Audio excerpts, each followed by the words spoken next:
And queen takes f3. Oh, what is going on? Oh, this is going to be a fortress. I just don't see any hopes at all. This is very easy. Just rook back and forth. Taking chess to the next level. Wow. Wow. Wow, yeah. Nothing else to say. Wow. Creating the future of the sport. Introducing the Champions Chess Tour. 10 months, 10 tournaments. The world's best players online and on TV.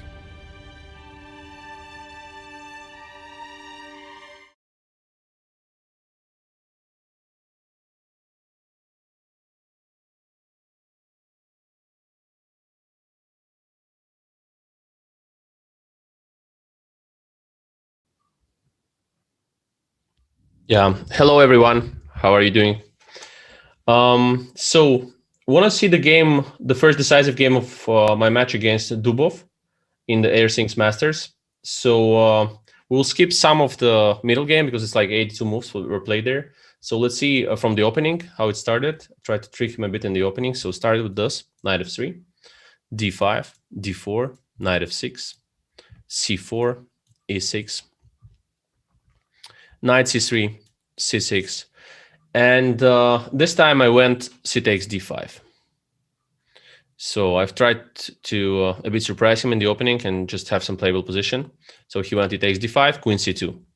The point of queen c2 is that I'm avoiding bishop f5, so not letting him play bishop f5. And actually the best move here usually is g6, immediately here, to try and play for bishop f5. But okay, there is a theory in this as well. So instead he goes for knight a6. It's not considered kind of the best move here, but okay, it's also possible because black structure is very solid still. So bishop g5 is a possibility. I just tried to play something logical. I played a3, avoiding any knight before bishop f5 tricks. So a3. Also g6 here probably is okay, but okay, he went knight c7, also fine. So bishop g5, very logical. Knight e6. Just want to show you more the technical part of the game because it was a very important structure. So bishop h4, bishop e7. e3, g6. So this is the idea. Black goes with the knight to g7, then bishop f5 or knight f5, depending on the position. So bishop d3, knight g7, everything is very logical. Castle short, maybe before was also possible. Castle short, bishop f5, b4, a6, and a4. Playing on the fact that there is the pin on h4, d8, and let's say after bishop b4, which actually Compi says is also possible here. So bishop b4. Yeah, certainly the idea was rook fb1 and knight a2, but I can see now that maybe it's possible for black with some kind of knight a2, bishop d3, queen d3, and knight f5.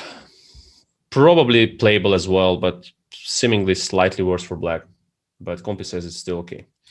Anyway, that was a possibility for black, but it's not about. He also missed that bishop takes b4 and a5 was possible here, and probably more or less okay for black. So he went a4, bishop takes d3, queen d3, knight f5, now takes, and b5. And we're getting kind of classical structure in this, in the different types of Queen's Gambit and all that stuff, like Queen's Gambit, Queen's Gambit not accepted, but declined one, of course. And this structure is very, very usual one. White is getting this possibility to play on Queen's flank against the c6 and d5 pawns. Black's pieces are kind of restricted. They're having good chances to keep the position, but I always thought it's slightly unpleasant to play this, at least in practical game, especially in rapid. So b5, a takes b5, a takes, castle short, rook fc1. Just still not deciding the structure there on the flank and pressuring c6. So knight d6, g3. I mean, I don't have to hurry here somehow as white, and just playing g2, h4 and improve my position. Still looking at the c6 if I have to take it or not. This will be decided now. So after rook e8, h4 was also possible, maybe king g2 as well, but I just decided that maybe there are some tricks. I mean, he's a very tricky player, so I decided first to take here to clarify the structure and play for rook a6, immediately attacking the c6 pawn. So rook a6, queen d7, defending c6. Usually black has like kind of enough resources to keep this like defense and like defend the c6 and regroup somehow from time to time, pushing c5 and stuff, or knight c4 or knight e4. Also, the counterplay with h5, h4 is also possible, like he tried in the game. So I went knight d2. Here I thought he will go for h5, which was possible, but yeah. But then I have this kind of knight a4 right here, because before, I mean, there was some kind of knight c4 and so on. So here exactly, I'm having this knight a4, and I thought that he may have some problems, but seeing now with the comp, I see that it's even so very bad actually for black. So yeah, so that's why probably h5 is not the way to play for him. So he went knight d2, rook ec8, overprotecting c6. So let me just put this rook ec8, overprotecting c6. Knight a4, the same idea. So I just avoided knight c4 with knight d2. So now knight b6 is a threat. Queen e8 was possible, but he plays right. Rook takes a6, queen a6, and queen e8. Now the point is that rook a8 is a threat from time to time. Also, black is quite stable. There is no direct threat by white here. I went knight b6, rook d8. I was seriously struggling to find the right way to attack the c6 pawn here. So knight a4, rook c8. I just played knight c5. Not seeing the right way to attack c6, so just found out that I have maybe to go to d3 and b4 attacking c6. Rook a8, queen b6, bishop d8. Very nice play by Dubov here, defending everything. Queen b1, just going around, having no risks, so it's kind of okay. He played h5, okay, also fine by Compi, so let's go with it. Knight d3. So more or less I've achieved something like a kind of position from which I can attack c6 and, you know, always pressure it, like queen c2, knight e5, maybe knight to b4 and stuff, just putting some practical problems for black. King g7 was quite possible here, just keeping the bishop on d8, playing king g7, just keeping the bishop on d8 whenever it's attacked, playing rook a6. Still quite stable. Okay, anyway, instead of king g7, he went bishop f6, avoiding any knight e5s. Queen c2, attacking c6. I think for a practical game, maybe it was better to keep the rook on a6, like on this side. I mean, not exactly rook a6 here, of course, but let's say rook a3, attacking knight on d3. Now I can't take this one because he will take there. Sorry. I mean, just here he can take on d3, I guess. Yeah, just d3. Queen d6 and bishop d4, and then taking on d2 was a draw. But I mean, in fact, like attacking this d3 knight is quite unpleasant for white because they have to decide what to do. And let's say if you go rook a3, say very naturally looking knight b4, there is a nice idea of knight c4. Probably this is, of course, what he didn't see from far. It's not that easy, not that obvious. Queen c4 and rook takes e3 with a draw. So this was possible, but he played like kind of more logical move for the human eye without calculating all this stuff. Just rook c8, saying that I don't care about the attacks on c6, just protect it. h4, stopping h4, h3, of course, it's very annoying, and especially in the rapid game. King g7, king g2, just improving my position. Knight e4. Maybe bishop e7 was better, just to keep pieces like, you know, on their more or less initial positions, and not attack, let's say, because I think knight e4 is kind of attacking move. It's in Dubov style, but it's kind of attacking move more than the defensive move. Just wanted to exchange everything. I'm avoiding exchange, knight f3. And now probably had to go for bishop e7 and then regroup the bishop, putting it on d6, which is a very favorable position for the bishop, because if the knight moves then to e5, any of the knights, then c5 is possible. Black is quite protected here and having not so much trouble. Also, knight d6 was possible. The point is that if I go for knight e5, there's always the c5 move in the air, and black is having a quite comfortable defense of this c6 pawn. I would have to go on some queen a4, maybe knight b4 from time to time, depends. knight to f4 maybe, like going around, but there is nothing much for white. Still just slightly more pleasant position. So this was really logical, but he went queen e6. I think this is already kind of mistake. Let's say, for example, if he goes knight d6 here, and I do the same like in the game, say after knight d6, I went queen a4 like in the game more or less. So the whole point is that now he can just go knight c4, and the d2 square is taken. Queen e4 is in the air from time to time. c6, first of all, most importantly, is protected. So black is not having a lot of trouble. But instead, he went queen e6. This is already, sorry, here, slight inaccuracy. So queen a4, bishop e7. Already now it's really unpleasant because knight f4 is coming, knight b4 is coming, also knight to e5 maybe, and position is kind of much more pleasant like for white. Now he has to decide what to do, but he goes for bishop e7, which is a mistake. Instead, he should have played like something like queen d7, just playing around there, not giving up the e5 square. Instead, he went bishop e7, knight f4, knight f5 was also possible, knight f4, queen d6.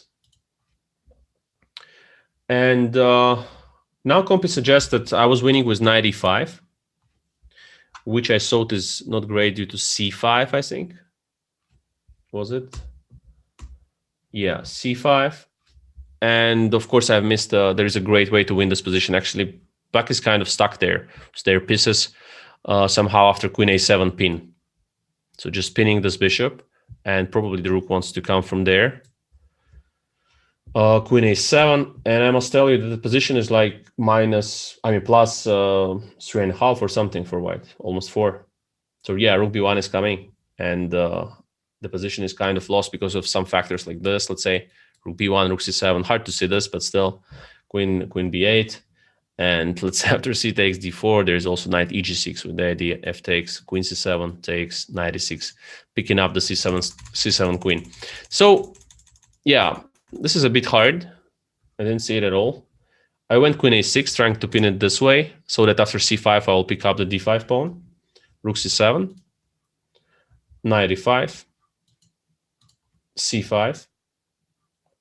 And here Compi again suggests that queen a8 was better, just playing on the domination of the queen and the rook, more or less. Because after queen a8, let's say knight f6, maybe rook b1 as well as possible. But or queen a5, pinning the rook. Okay, anyway, I've played queen d6. Compi also thinks it's fine. Queen d6, bishop takes d6. Knight takes d5. Rook a7. And after rook a7, I played knight c4, of course, because rook a2 is coming. Also, I have to somehow protect my knight. I mean, c takes d4, bishop e5, rook a2 is just coming to make a draw. So knight c4, c takes d4. It's a mistake. Black had to go for bishop b8, but it's hard to see why c takes d4 is the mistake. So he went c takes d4, and yeah, and I just kind of calculated here, like if I can play king f3, knight takes d6, he takes d4, or something like this, if it's better or not. But actually, king f3's idea is that it's just winning at once, by the way. So king f3.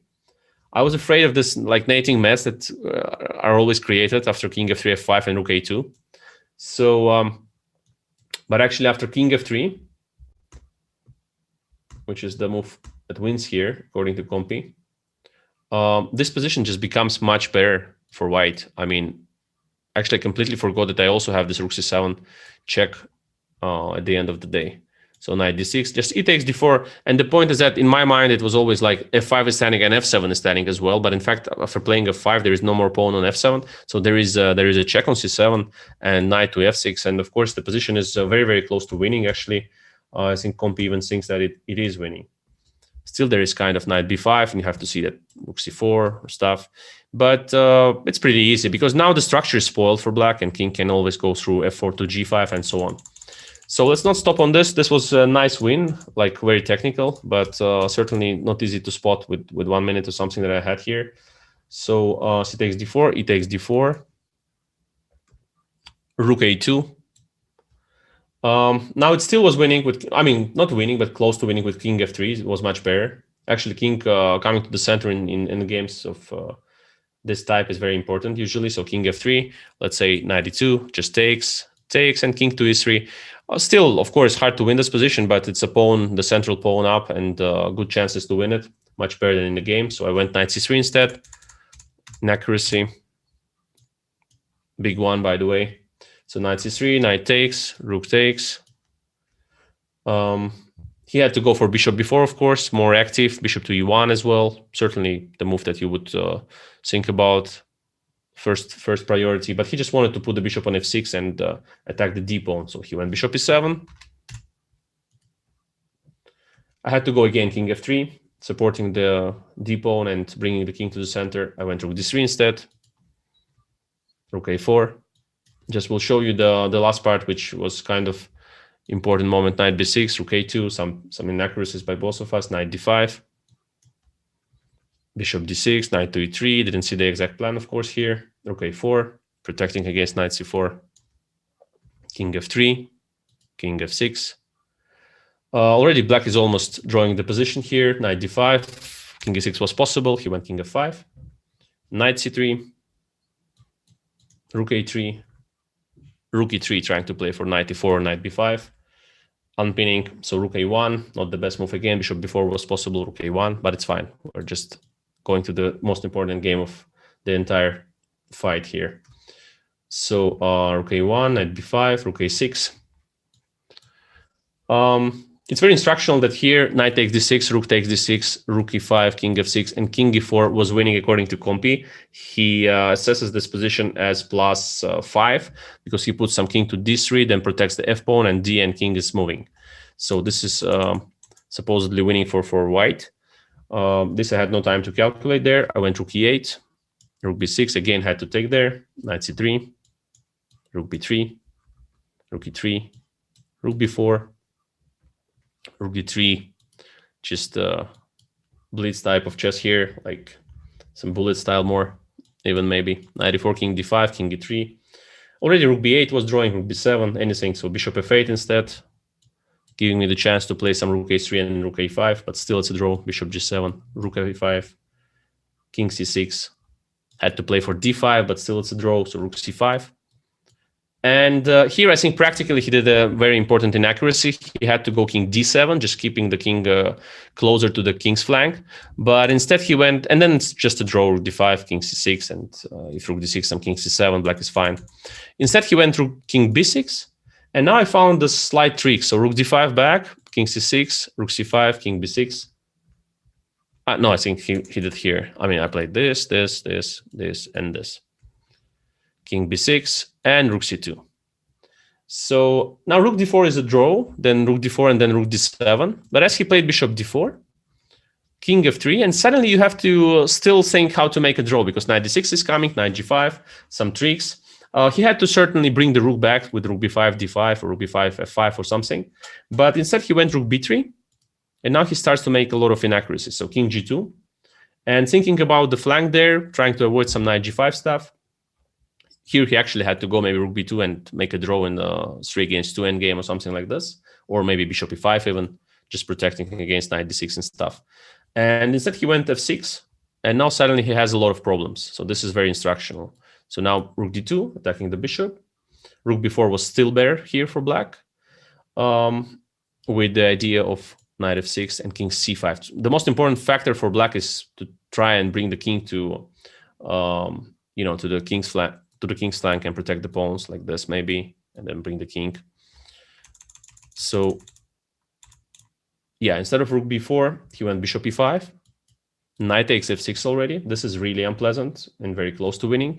King c6. Knight e4, and now white is completely dominating. The knight is stronger, and also the king has no time to be back to the king's flank. So rook b4, knight g5, of course, bishop f6. Knight e6. So the most important factor now is to bring the knight to the right position, and white should be winning. So rook b8, knight f4, rook g8. Now there are plenty of ways to win the position, even bringing the king is possible. Instead I went rook e2, the most precise, king d7, and rook e6, attacking the bishop, rook f8, and just moving it to a6. The g6 pawn is hanging, bishop h4, knight takes g6 is winning. let's say like this, and checking here, and then taking the bishop on h4. So rook a6, rook f8, rook a6, yeah, g5, knight g6, rook f7, and just h takes g5. Bishop g5, now knight e5 is winning, so he went bishop d4, but this doesn't change much because the pawn just moves to f4. And this was, I think, one of the crucial moments of the match, because I've just won this game, and certainly he felt that it was very close to a draw. He just saved it, certainly. And I think it made kind of most important impact on this match after he started to play like really, really too aggressive chess, and it backfired a lot for him, even though the games were interesting. But I think this game really made a match like much more simple for me than it could be against a strong player as Daniil Dubov is. So thank you so much for watching, and see you on the Banter Blitz in like about 30 to 35 minutes. Thank you so much. Bye-bye, and see you then.